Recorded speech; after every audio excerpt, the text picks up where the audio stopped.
नमस्कार दोस्तों, आप देख रहे हैं latest judgement with advocate Paresh Puranik. दरअसल रिश्वत के पैसे मिले, केमिकल टेस्ट भी पॉजिटिव आया और एंटी करप्शन ब्यूरो ने रंगे हाथों पकड़ भी लिया। फिर भी हाईकोर्ट ने कहा कि आरोपी निर्दोष है। अगर किसी सरकारी कर्मचारी के पास रिश्वत के पैसे मिल भी जाए तो क्या उसे तुरंत दोषी मान लेना चाहिए? शायद आपका जवाब होगा हाँ। लेकिन छत्तीसगढ़ हाईकोर्ट के सामने जब ये मामला आया तो उसने इस पूरी धारणा को बदल कर रख दिया। दरअसल इस केस के अंदर रिश्वत की रकम भी मिली, ट्रैप जो था वो सक्सेसफुल भी रहा और ट्रायल कोर्ट ने भी सजा दे दी। लेकिन लगभग 12 साल बाद हाईकोर्ट ने इस पूरे जजमेंट को रिवर्स कर दिया और उसको सेट असाइड कर दिया। आखिर ऐसा क्या हुआ कि मजबूत दिखने वाला एक करप्शन का केस अदालत में पूरी तरीके से ढह गया? आज का जो केस है ये सिर्फ एक सरकारी कर्मचारी की कहानी नहीं, बल्कि ये कुछ इम्पोर्टेंट लीगल प्रिंसिपल की है जो कि हर करप्शन के केस की एक इम्पोर्टेंट नींव होता है। दरअसल विनोद कुमार बागड़े नाम का एक सरकारी कर्मचारी अपनी पत्नी के इलाज के लिए जीपीएफ के खाते से 50,000 रुपये निकालना चाहते थे। इसके लिए उन्होंने आवेदन दिया। यह आवेदन संबंधित अधिकारियों से होकर मुख्य चिकित्सा और स्वास्थ्य अधिकारी के कार्यालय राजानंद गांव पहुंचा। उसी कार्यालय में प्रकाश नारायण कुमार अकाउंटेंट के पद पर कार्यरत थे। विनोद कुमार का यह आरोप था कि जब उन्होंने अपने आवेदन की स्थिति पूछी तब उस अकाउंटेंट ने उससे 1,000 रुपये की रिश्वत मांगी। कहा गया कि यह रकम जीपीएफ मंजूरी करवाने के लिए देना होगी। विनोद रिश्वत नहीं देना चाहते थे, इसलिए उन्होंने एंटी करप्शन ब्यूरो यानी कि एसीबी से संपर्क किया। 25 जून 2014 को शिकायत दर्ज की गई। एसीबी ने शिकायत की जांच शुरू की। योजना बनाई गई कि आरोपी को रंगे हाथों पकड़ा जाएगा। 1,000 रुपये के नोटों पर फिनोल पेथिलीन पाउडर लगाया गया। ये वही केमिकल होता है जो कि हाथ लगने के ऊपर विशेष घोल में गुलाबी रंग पैदा करता है। ट्रैप टीम जो है वो तैयार हो गई और 29 जनवरी को शिकायतकर्ता आरोपी के कार्यालय पहुंच गए। कुछ देर बाद उसने पूर्व निर्धारित संकेत दिया और एसीबी की टीम जो है वो तुरंत अंदर आ गई। जांच अधिकारियों ने आरोपी के हाथ धुलवाए और घोल गुलाबी हो गया जैसा कि स्कीम में था और जो योजना थी। टेबल से वही 1,000 रुपये भी बरामद हो गए और नोटों के नंबर पहले से दर्ज नंबरों से मेल खा गए। पहली नज़र में मामला बिल्कुल साफ लग रहा था। रिश्वत के पैसे मिले हैं, केमिकल टेस्ट पॉजिटिव आया और ट्रैप सक्सेसफुल रहा। ऐसे मामलों में आमतौर पर दोष सिद्ध हो जाता है और यही हुआ भी। और स्पेशल कोर्ट ने आरोपी को दोषी ठहरा भी दिया और 2 साल की सजा भी सुना दी। लेकिन कहानी यहाँ पर ख़त्म नहीं होती। आरोपी ने हाईकोर्ट का दरवाज़ा खटखटाया और उसकी तरफ से एक बहुत ही इंपॉर्टेंट और इंटरेस्टिंग दलील दी गई। उसने कहा कि पैसे मिलने से पहले यह साबित होना चाहिए कि मैंने रिश्वत मांगी भी थी। यहीं से पूरा मामला बदलना शुरू हो गया।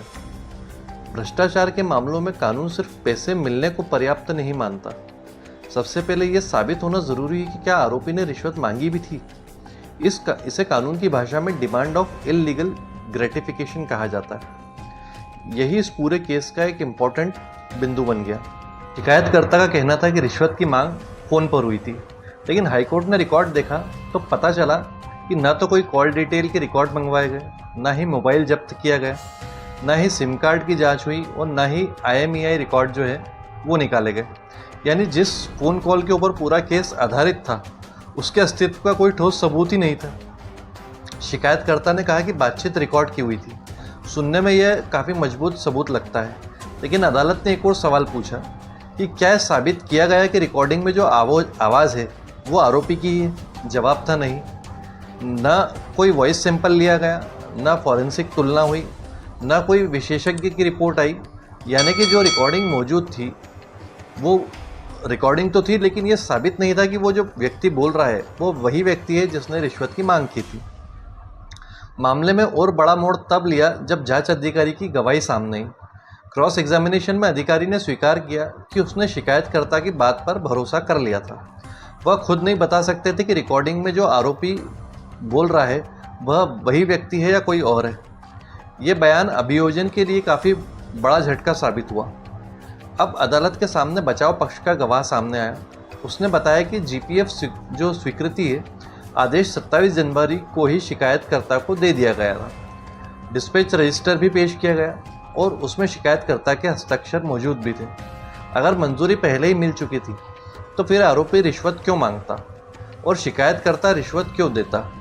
यहीं से अदालत को पूरे मामले पर संदेह होने लगा। हाईकोर्ट ने कहा कि रिकॉर्ड से यह स्पष्ट नहीं है कि आरोपी के पास ऐसा कौन सा अधिकार था जिसके बदले वह रिश्वत मांग सकता था। वह केवल अकाउंटेंट था और साथ ही मंजूरी आदेश पहले ही जारी हो चुका था, इसलिए रिश्वत मांगने का कथित उद्देश्य भी काफ़ी संदेहास्पद लग रहा था। अब सवाल उठता है कि जब पैसे मिले थे तो क्या वह पर्याप्त नहीं था। हाईकोर्ट ने कहा नहीं, क्योंकि कानून बार बार ये स्पष्ट कर चुका है कि सिर्फ पैसे मिलने से अपराध सिद्ध नहीं हो जाता है। पहले मांग साबित होनी चाहिए और फिर स्वैच्छिक स्वीकार करना उसको वो साबित होना चाहिए, तभी दोष सिद्ध होगा। हाईकोर्ट ने सुप्रीम कोर्ट के कई फैसलों का रेफरेंस दिया। सुप्रीम कोर्ट ने भी पहले स्पष्ट कर दिया था कि डिमांड इन सिन क्वा नोन, यानी रिश्वत की मांग साबित होना भी अनिवार्य है।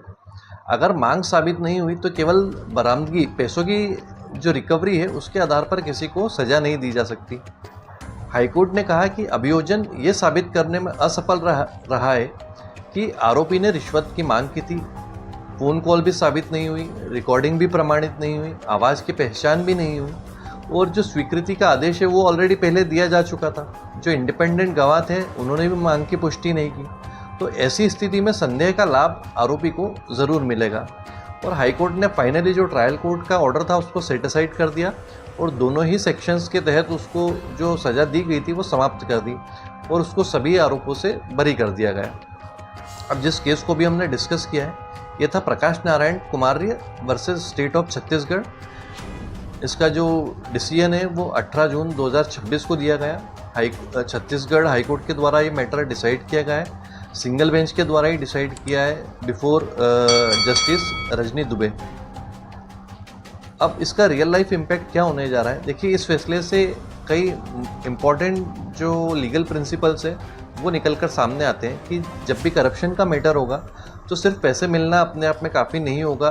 केमिकल टेस्ट यदि पॉजिटिव आ भी गया तो भी वो पर्याप्त नहीं है और यदि ट्रैप में कोई फंस गया तो भी वो पर्याप्त नहीं है। यानी कि देखिए इसके करप्शन केस में दो इम्पॉर्टेंट कुल मिला के मुद्दे हैं जो सामने निकल कर आते हैं, जो प्रूव होना चाहिए।